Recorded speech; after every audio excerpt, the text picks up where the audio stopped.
Guys, welcome back to my channel. और अगर आप कोटा आ रहे हो ना, then do not skip this video, क्योंकि ये वीडियो बहुत ज़्यादा इन्फॉर्मेटिव होने वाला है। मैं अपना पर्सनल एक्सपीरियंस शेयर करूँगी। मतलब ऑलमोस्ट मुझे 2 साल होने वाले हैं and what is my experience. मैंने क्या क्या डिफ़िकल्टीज़ फेस करी हैं, मुझे क्या क्या होता है ना एक्सपीरियंस हुआ है इतने दिनों में। एंड जो भी आपको डाउट होगा ना, everything I will tell you. तो देखो, यहाँ आने से पहले ना सबके मन में 100 से ज़्यादा सवाल होता है कि मतलब वहाँ कैसा क्या होगा, कोटा जाने के बाद लाइफ कैसे रहेगा, कितना एक्सपेंस उठेगा हमारा, हॉस्टल का कितना फ़ी लगेगा, कौन सा हॉस्टल लेना चाहिए, कौन सा कोचिंग लेना चाहिए, यहाँ का माहौल कैसा है, यहाँ के टीचर्स कैसे हैं, यहाँ का पढ़ाई कैसा है, एंड एवरीथिंग व्हाट नॉट। मतलब सब कुछ। जैसे कि मुझे जो पर्सनली डाउट हुआ था ना, जैसे आने से पहले जो जो चीज़ मुझे ऐसा लग रहा था अंदर से कि कैसा होगा क्या होगा, वो सब मैं आपको इस वीडियो में शेयर करूँगी, सब कुछ बताऊँगी, मैंने लिख रखा है। So without any further ado let's start the video. तो सबसे पहले ना मैं आपको अपना 2 साल का ऑलमोस्ट एक्सपीरियंस बता देती हूँ, उसके बाद मैं जो भी डाउट्स होगा ना उसी में कवर कर दूँगी। तो सबसे पहले मेरा प्लान बना था ना पिछले अप्रैल में आने का, ठीक है। बहुत अचानक से प्लान था, ऐसा कुछ बहुत पहले से प्लान नहीं था, सोचा हुआ नहीं था, मेरा बहुत ज़्यादा अचानक से प्लान बना। एंड जल्दी जल्दी करके सब ने टिकट्स बुक कराया। देखो, सबसे पहली बात तो टिकट मिलना बहुत मुश्किल होता है कोटा के लिए, या फिर अगर आप कोटा में रह रहे हो तो जहाँ आपको जाना है वहाँ के लिए।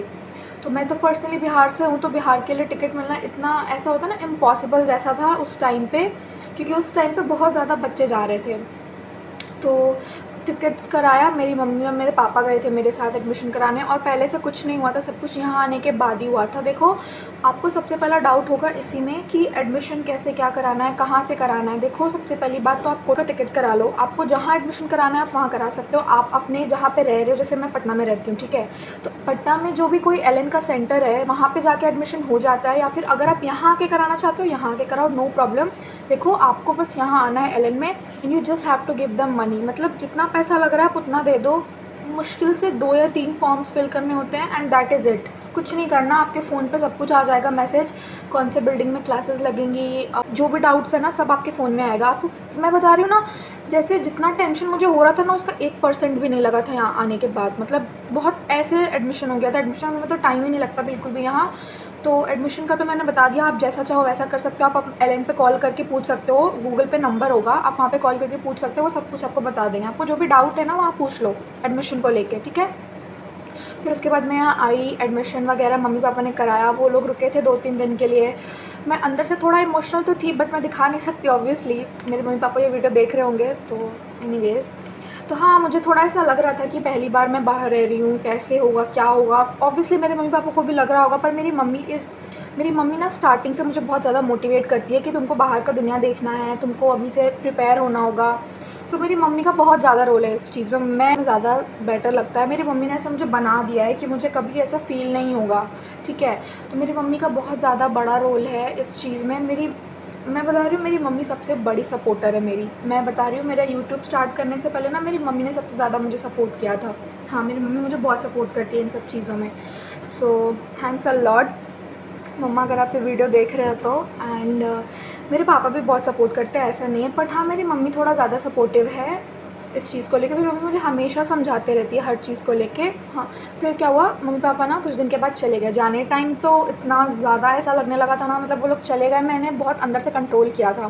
फिर जब वो लोग चले गए तो फिर तो मत ही पूछो। जब मम्मी पापा आपको छोड़ के जाएंगे ना, एक वीक तो आपको ऐसा लगेगा कि आप कहाँ आ गए हो, आप किस दुनिया में आ गए हो, कोई फ्रेंड नहीं होगा। स्टार्टिंग में बहुत ऐसा अकेला लगेगा।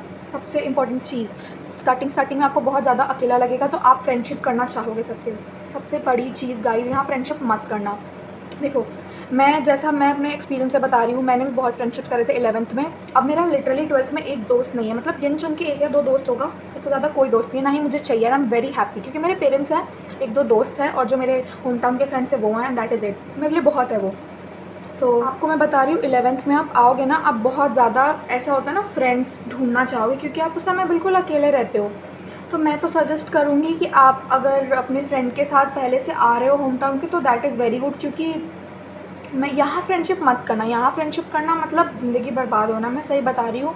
ऐसा नहीं है, अच्छे फ्रेंड्स भी मिलते हैं, बट मुझे तो सारे टॉक्सिक मिले थे। एनीवेज़, मुझे इस सब चीज़ के बारे में बात नहीं करना। बोलूँगी बस इतना कि फ्रेंडशिप बहुत देख के करना, वरना आप गलत ट्रैक पे यहाँ जा सकते हो। मतलब आप जैसे ही आओगे वैसे ही गलत ट्रैक पे चले जाओगे, फ्रेंडशिप गलत कर लिया तो ये चीज़ तो आप एकदम सोच के करना। दूसरी चीज़, फिर मैंने फ्रेंडशिप्स किया। मुझे ना एक मेरी सीनियर मिली थी, वो बहुत अच्छी थी, मानसी दीदी नाम था उनका, मानसी नाम था उनका। And she was like my elder sister to me, मतलब लाइक क्या, मतलब वो मेरी बड़ी बहन ही थी। मतलब मेरे जितने टेंट्रम्स थे ना वो सब वो झेल लेती थी। I love her so much, वो बहुत अच्छी थी, थैंक यू। अब तो वो नहीं है, वो चली गई, यहाँ से उनका हो गया नहीं। सो वो बहुत अच्छी थी, वो उन्होंने मुझे बहुत सपोर्ट किया, मेरे साथ रही हर टाइम। हाँ, हम दोनों ने एक दूसरे को बहुत सपोर्ट किया हर चीज़ में। एंड अभी भी मैं उनसे कॉन्टैक्ट में हूँ, तो अच्छा है। वो मेरी एक फ्रेंड थी एंड है अभी भी एक दो फ्रेंड, तो वही उनके साथ मैं रहती थी, पूरे टाइम पढ़ती थी। तो फर्स्ट टाइम जब क्लास जाना था तो मुझे बहुत अंदर से डर लग रहा था। मतलब क्लासेस स्टार्ट होते हैं 6:45 से, मैं उठ गई 5 बजे ही। मतलब ऑलमोस्ट 2 घंटा पहले मैं उठ गई, इतना एक्साइटेड थी। जल्दी शावर वावर लेके रेडी हो गई, पूजा किया, घर पे सबसे बात किया, सबसे ब्लेसिंग्स ली कि मम्मी आज मेरा पहला दिन है, पापा आज मेरा पहला दिन है, मैं जा रही हूँ। बहुत अच्छा एक्सपीरियंस था पहला दिन तो। फिर मेरे फ्रेंड्स भी बने थे पहले दिन में ही मैंने फ्रेंडशिप कर ली थी जाके। क्योंकि मैं बता रही हूँ ना, बहुत आपको ऐसा लगेगा कि कोई तो फ्रेंड हो जिससे आप बात करो। देखो, फ्रेंडशिप कोई देख के नहीं करता, पर यहाँ आपको देख के करना पड़ेगा, क्योंकि आपको खुद के बारे में सोचना है। सो या इसके बाद मैं क्लास गई। पहला दिन तो बहुत अच्छा था, सब एकदम मोटिवेटेड थी मैं, बिल्कुल एकदम 1 महीने तक तो मैं बिल्कुल मोटिवेटेड थी, ठीक है। क्लास गई मैं, फिर आई मैं 1 बजे, देन लंच किया मैंने। उसके बाद लंच करने के बाद मैं आके सोई नहीं थी, ठीक है, मैं सोती नहीं थी 1 महीने तक। तो फिर तो 1 महीने तो मैं नहीं सोई, पर उसके बाद ना मुझे दोपहर को इतनी ज़्यादा नींद आती थी ना कि मैं सो जाती थी। फिर मैं सीधे शाम को उठती थी, स्नैक्स वगैरह करके फिर पढ़ने बैठती थी। तो वो आप अपने प्रेफरेंस के हिसाब से करना, आपको जब सही लगे आप तब पढ़ो। उसके बाद ना, हाँ, सबसे इंपॉर्टेंट चीज़ यहाँ हॉस्टल बहुत अच्छे से चूज़ करना। जब मैं आई थी ना, तो ऐसा होता है कि जो ऑटो वाले होते हैं ना, उनको हॉस्टल वाले कमीशन दे के रखते हैं कि आप अगर मतलब आप अगर बच्चों को हमारे हॉस्टल में लाओगे तो उनको जो भी अपना कमीशन है वो देते हैं। तो इस चीज़ में मत पड़ना, आप हॉस्टल अपने आप देखना, जो भी ऑटो वाले बोलेंगे उनसे मत पड़ना। आप एलन में जाना, वो बता देंगे हॉस्टल क्या कैसे, या फिर आप खुद सर्च करना hostel. Take your time guys, क्योंकि ये बहुत इंपॉर्टेंट चीज़ है। अगर आप हॉस्टल अच्छा नहीं लोगे ना, तो मैं बता रही हूँ आपका 1 साल बर्बाद होना है, क्योंकि you have to have good food यहाँ पे। क्योंकि अच्छा खाना नहीं मिलेगा ना, तो आप पढ़ोगे नहीं, आपका पूरा टाइम ध्यान नहीं लगेगा, मूड चिड़चिड़ करेगा। एंड बाहर का खा के आपको प्रॉब्लम्स अलग होंगे। मेरा ना, मैं बता रही हूँ, मैं इतनी पतली थी पहले, जो मुझे जानते हैं उनको सब चीज़ पता होगा, मैं इतनी ज़्यादा पतली थी ना। अगर कभी हुआ तो मैं आपको दिखाऊंगी वीडियो में कि फ़ोटोज़, पहले की मेरी फ़ोटोज़ और अब मैं कैसी हो गई। तो इतना मेरा वेट गेन हुआ है यहाँ आने के बाद, और ये बहुत नॉर्मल है, सबका वेट गेन हो ही जाता है कोटा आने के बाद। तो यही बोल रही हूँ मैं कि हॉस्टल बहुत ठीक से चूज़ करना। मैंने 3 बार हॉस्टल चेंज किया और अब जाके मुझे, हाँ, मैं कह सकती हूँ कि मुझे अच्छा हॉस्टल मिला है। सो इस चीज़ को आप लेके बहुत ज़्यादा केयरफुल रहना, हॉस्टल अच्छा चूज़ करना। फिर आपको डाउट आएगा कि हॉस्टल का क्या रेंट है, तो देखो जैसा आपको चाहिए ना यहाँ वैसा हॉस्टल मिलेगा। 9,000, 10, 11, 12, 13, 14, 15 सब में मिलेगा। बट मैं बोलूँगी कि अगर आप 10,000 का हॉस्टल लेके रह रहे हो, ठीक है, और खाना अच्छा नहीं मिल रहा हो, पापा से आप पॉकेट मनी 5,000 ले रहे हो, तो ऐसा क्या फ़ायदा ले, खाना भी आप बाहर का खा रहे हो। तो इससे अच्छा है ना कि आप 15,000 वाले हॉस्टल में आ जाओ, पॉकेट मनी कम कर लो, ऐसा तो कर सकते हो ना। तो बेस्ट है वो। देखो, मेरे हॉस्टल का रेंट है 15,000 per month, electricity bill exclude करके, क्योंकि वो अलग आता है मेरा 2,000 से 3,000 के अंदर, और जो मेरा पॉकेट मनी मंथली रहता है वो अलग रहता है, ठीक है। और हॉस्टल तो ये बहुत अच्छा है, इसके बारे में अगर आपको जानना है हॉस्टल के बारे में तो मैंने रूम टूर वीडियो डाल दिया है। और अगर आपको कोई भी इन्फॉर्मेशन चाहिए जिस हॉस्टल में मैं रहती हूँ उससे रिलेटेड, अगर नेसेसरी हो तभी बोलना। मेरे जीमेल पे या फिर इंस्टा पे आप मैंने डाल रखा है अपने बायो में, तो आप वहाँ पे जाके मुझे डीएम कर देना, मैं आपको बता दूँगी, ठीक है। अगर आप नेसेसरीली आपको चाहिए तभी करना, ऐसे ही नहीं कि बस जानना है, ठीक है। फिर उसके बाद हॉस्टल का तो मैंने बता दिया। एंड 1 महीने तक ना बहुत ज़्यादा ऐसे मोटिवेटेड रहती थी मैं कि आऊँगी, पढ़ूँगी, क्लास से आने के बाद सारा जो भी होता है ना क्लास में हो रहा है वो मैंने रिवाइज़ किया, सब कुछ एकदम टाइमली, ठीक है। 1 महीने बाद ऐसा आपका ग्राफ ना यहाँ से यहाँ हो जाएगा, ठीक है, सीधे ऐसे ऐसे हो जाएगा ग्राफ। तो you have to stay motivated. आप इतना याद रखना कि आप मोटिवेशन आप अपना कम मत होने देना स्टार्टिंग में अगर आप आ रहे हो तो, क्योंकि फिर आदत हो जाती है ना, तो वो बहुत गलत चीज़ है। देखो, सबसे इम्पॉर्टेंट चीज़ है कि क्लास से आने के बाद जो भी आपको टाइम मिल रहा है ना, आप उसका रिवीजन करो और क्लास मत स्किप करना। 11th में तो बिल्कुल ही मत करना। देखो, 11th में मैंने क्लास स्किप नहीं किया है, बिल्कुल क्लास स्किप नहीं किया है, बहुत रेयर ऐसा किया होगा। और ऐसा होता था मुझसे नहीं उठा जाता था या कोई रीज़न है तो मैं सेकंड क्लास चली जाती थी। हाँ, यहाँ आप सेकंड क्लास जा सकते हो। सो सेकंड क्लास चली जाती थी। पर अब तो 12th में ऐसा हो गया, अब 2 साल के लिए आ रहे हो 11th 12th, तो 12th में ना आपका ऑनलाइन भी हो जाता है। मतलब जो क्लास में पढ़ा रहे हैं वो रिकॉर्ड हो जाता है, वहाँ पे स्पीकर पे कैमरा लगा होता है, ठीक है, वहीं से रिकॉर्ड होता है और वो आपको शाम को स्केड्यूल होता है, तो आप वहाँ से देख सकते हो, बिल्कुल सेम चीज़। तो वो तो 12th में तो इसलिए मैं क्लासेस बहुत कम जाती हूँ, और 12th में मेरे ऑनलाइन क्लासेस भी चलते हैं, मैंने ऑनलाइन भी लेके रखा है, तो उससे भी मुझे पढ़ना होता है, तो मुझे सब चीज़ मैनेज करना होता है। तो इसीलिए मैं क्लासेस, हाँ, यहाँ मिस करती हूँ, बहुत ज़्यादा ही कर लेती हूँ, बट वो आप अपना देख लेना।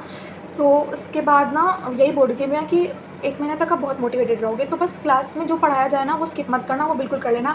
ऐसा ठीक है, ऐसा 1 दिन हो गया, 2 दिन हो गया, बट लास्ट मतलब वीक के एंड में, वीकेंड पे, सैटरडे या संडे को वो पूरा चीज़ रिविज़न कर ही लेना, छोड़ना मत। बैकलॉग्स हो जाएंगे ना, आप कुछ नहीं कर पाओगे, कुछ भी नहीं। मेरे अभी तक 11th के इतने चैप्टर्स के बैकलॉग्स पड़े हैं। फिर 12th में आने के बाद तो भी मैंने एकदम बैकलॉग एकदम अपना ये कर दिया था कि अब बैकलॉग नहीं होने दूँगी, बट फिर भी बैकलॉग हो ही गया मेरा। मतलब यहाँ का माहौल कैसा है, तो माहौल देखो गाइस, सबको पता है सुसाइड्स तो यहाँ बहुत ज़्यादा होते हैं, ठीक है।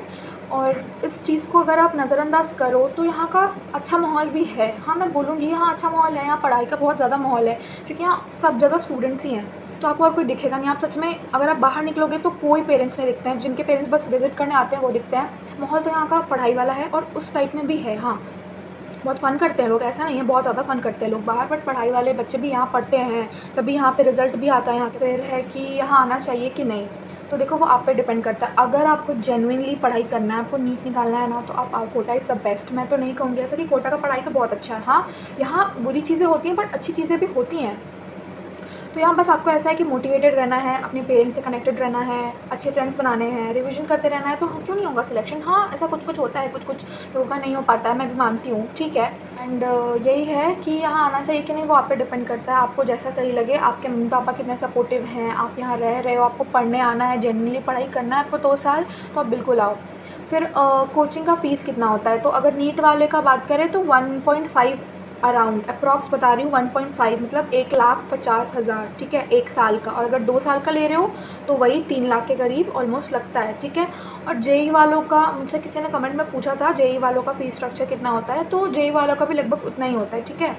और फिर हॉस्टल का रेंट अलग लग रहा है, तो मान के चलो ना, मेरा देखो मैं अपना एक्सपेंस बताऊँ 1 साल का, तो मेरा ना मंथली, मतलब मेरा मंथली खर्च होता है, मंथली छोड़ो मैं एनुअल बताती हूँ, मेरा 1 साल का खर्च है 3 लाख। मतलब मैं अप्रॉक्स करके बता रही हूँ, 2,85,000 कुछ हुआ था, तो मतलब मान के चलो, हाँ कभी किसी महीने में ज़्यादा हो गया, किसी में कम हो गया, तो 3 लाख मेरे एकदम खर्च हो जाते हैं 1 साल का। तो आप एकदम माइंड बना के आना कि अगर आप 2 साल के लिए आ रहे हो तो आपका 5 से 6 लाख खर्च होना ही है, ठीक है। अगर वो, अब मैं जिस हॉस्टल में रह रही हूँ उतना रेंट के हिसाब से बता रही हूँ, मतलब अप्रॉक्स बताऊँ तो 4 से 6 लाख के अंदर, इतने से, इससे कम तो नहीं लगेगा, इतना तो एकदम लगेगा 2 साल के लिए आ रहे हो तो। और अगर 1 साल के लिए आ रहे हो तो 3 लाख, हाँ 3 लाख, 2 से 3 लाख लगेगा, ठीक है। यहाँ के टीचर्स कैसे हैं, यहाँ का पढ़ाई कैसा है, तो यहाँ का पढ़ाई तो बेस्ट है। एलएन को तो पता है, आपको तो पता ही है, एलएन का पढ़ाई इज़ बेस्ट। टीचर्स भी यहाँ के बहुत अच्छे, बहुत ज़्यादा नॉलेज होता है टीचर्स को। मेरे तो इतने सारे टीचर्स मिले हैं, आईआईटीएन हैं सारे टीचर्स, तो हाँ अच्छे टीचर्स होते हैं यहाँ के, बहुत अच्छे होते हैं, नो डाउट। पढ़ाई भी बहुत अच्छा होता है, इतना मॉड्यूल देते हैं ना कि आपका ऐसे पूरा डेस्क मेरा ऐसे भरा हुआ है। मटेरियल में तो एलन वाले बिल्कुल कंजूसी नहीं करते, सब कुछ देते हैं आपको। बैग देंगे, ड्रेस देंगे, बॉटल देंगे, पेन देंगे, ये सब मिलेगा, बस नोटबुक आपको खुद का लेना होगा। हाँ ऑब्वियसली नोटबुक तो आप खुद का ही लोगे। एंड या सब कुछ मुझे लगता है कि मैंने कवर कर लिया इस वीडियो में। Lastly, if you are genuinely coming here to study ना, देन डू कम प्लीज़। अच्छी जगह है, मैं तो बोलूँगी कि हाँ अच्छी जगह है कोटा। बस मोटिवेटेड रहना, गलत चीज़ों में मत पड़ना, गलत ट्रैक पे मत जाना, वरना पछताओगे आप। एंड फ्रेंडशिप्स थोड़ी कम करना मेरी मानो तो। एंड या इतना ही है, उससे ज़्यादा कुछ नहीं है। Kota is not a big deal, suicides तो होते रहेंगे, अब क्या ही कर सकते हैं इस चीज़ को। बुरी चीज़ जहाँ अच्छी चीज़ होती है वहाँ बुरी चीज़ भी होती है, तो आपको पता ही होगा। सो या मुझे लगता है कि मैंने सब कुछ कवर कर दिया इस वीडियो में, और अगर आपको और कोई डाउट्स होगा दैन कमेंट सेक्शन में आप मुझसे पूछ सकते हो। So I think that is it for the video. अगर आपको वीडियो अच्छी लगी हो then do like, share and subscribe. तब तक के लिए बाय, मिलते हैं आपसे नेक्स्ट वीडियो में।